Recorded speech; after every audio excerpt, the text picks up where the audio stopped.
Welcome to the Dark Stories of Yu-Gi-Oh! A new series where we're going to be talking about some dark stories that I've heard about this game's past.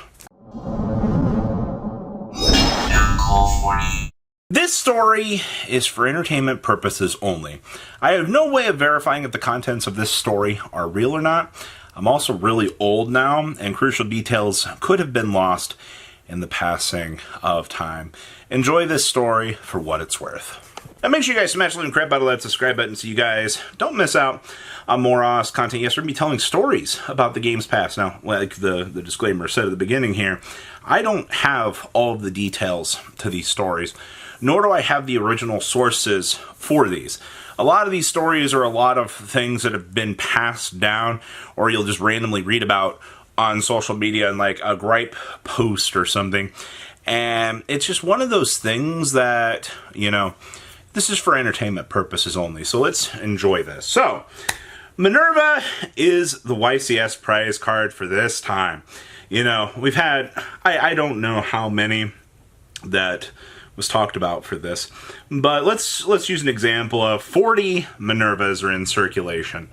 All right, well, you go to this YCS, and you're like, well, I'm gonna play Minerva Turbo, or I'm going to have, you know, I'm here to play this competition. Let's see what we can do. And you kind of start to notice something a little bit interesting here. There are what appear to be more Minervas in circulation at this event than there are copies in existence. And you have to do a double take here and just process what's actually happening here.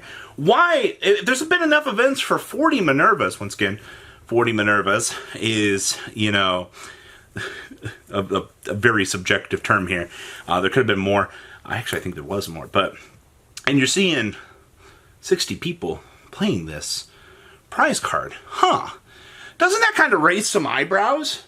You know, like, how is this happening? You know, is there a way, are these Minervas miscut? Were they taken from the factory, you know, from the dumpster? You know, you don't have a way to verify, you know, the legitness of these Minervas. Actually, you as a player can't do anything about this. So, this old story actually was something I read about quite some time ago. And I always sat back and I was like, we've heard about unauthorized things getting ported out of, you know, some printing facility or something like that, or, you know, something getting pulled out of a dumpster somewhere. But, you know, to think that some YCS prize cards could hit circulation wouldn't surprise me. But I guess this calls into, you know, what can Konami do about this? Because if there's 60 people playing this in the room, and you can't start going around, actually, you can't really do anything about this. You can't disqualify people on the assumption that, you know, the Minerva that you got over there is, you know, unauthorized. And it's like, well, what if they bought it from somebody else that won it? What if we start to, you know, that's 60 people. Once again, all these numbers are hypothetical. Could be more, could be less. You don't know who sold what where, and you have no way of verifying, you know, what can and can't be present in this room other than, well, there are just too many of these prize cards present in the course of this event. And once again, I mean, this is all just from some player saying that they walked around and they were like, there are only 40 Minervas in circulation out here. There's no way to know if this story is actually correct or not. All right, there's no way of knowing if this was a real story other than, wow, there's an awful suspicious lot of Minervas running around in this room, but there's only 40 in circulation. But I've counted 45 people over here, not even to mention the other people over there that have been telling me that they're playing Minervas. There is no way to accurately gauge that number.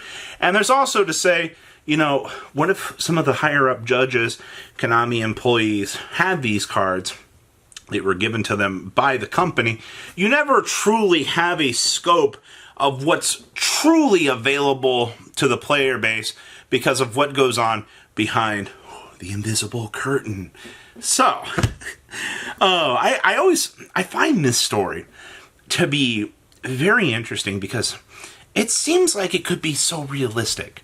You know, this is why having prize cards in circulation that are usable kind of causes a problem like this from actually happening. You know, and then of course, you know, you're always going to have issues with the printing facilities. Well, at least the old one in Texas that existed, there were so many stories out of that.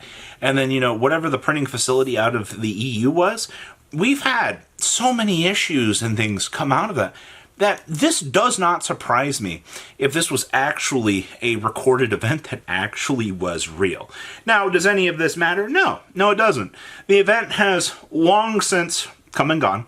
Whether or not this story is real or not, it's just another one to pass around to the chasm of time.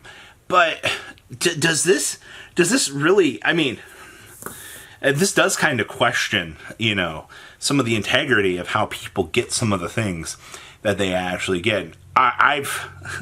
There's always so many stories in this game that you look at and you're just like, well, it's miscut. And it's like, well, did it come from an uncut sheet somewhere? You know, it's that kind of stuff. Obviously, when you're starting to get into the realm of miscuts, then, you know, you've got to test out, you know, the legality of that, because if it's magic size, it's not a tournament legal card, you know. So there was, well, we're on the topic of, you know, way too many of a card in existence. There used to be stories of people that would cut up uncut sheets of cards. And I'm not going to dedicate a story to that because I don't think it's really all that crazy or all that interesting. But you would have back in the day where you would have secret rares on these uncut sheets for insane amounts of money. And people would actually take the uncut sheets with actual scissors, by the way. That's the crazy part. They would take actual scissors and they would cut them out. And to this day, I'm still, it's a miscut, I swear. And it's like, no, it came from an uncut sheet that somebody decided to cut up because creating the value of that card was much more important than actually dealing with it in the form of the uncut sheet. There was a time where those uncut sheets that did exist in the game were not quite worth what they are now. And, you know, I don't blame people for doing that. All right. There was one story that I believe I saw some time ago. I'm going to use believe I saw because I don't remember this all accurately anymore. But I remember somebody was trying to pawn off cards that were cut from an uncut sheet. And they were actually selling them as genuine misprints. And it was a really sad day, actually. I get, once again, we're not at that point in the game's history anymore. Times have greatly changed from what they once were.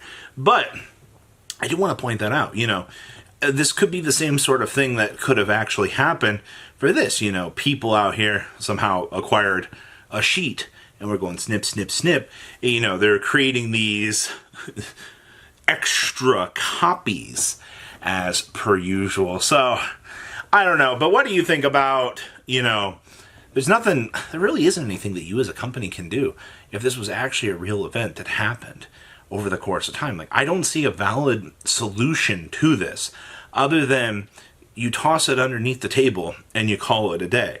And it's just that. There's no way of verifying other than, you know, possible miscuts, possible things like that to verify, but there's just that. But I'm going to say that this story could have been real.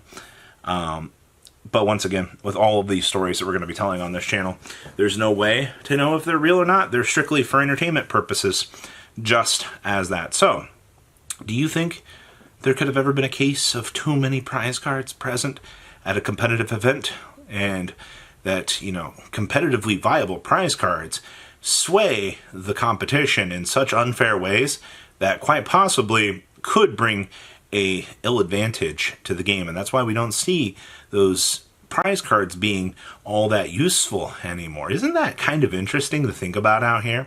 That this is the course of time that we have taken. So, way too many Minervas? Yes or no?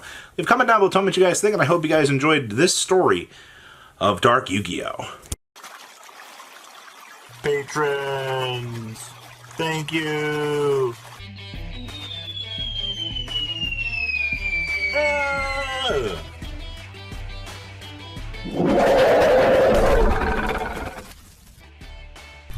Thank you so much for watching. Check out these other videos.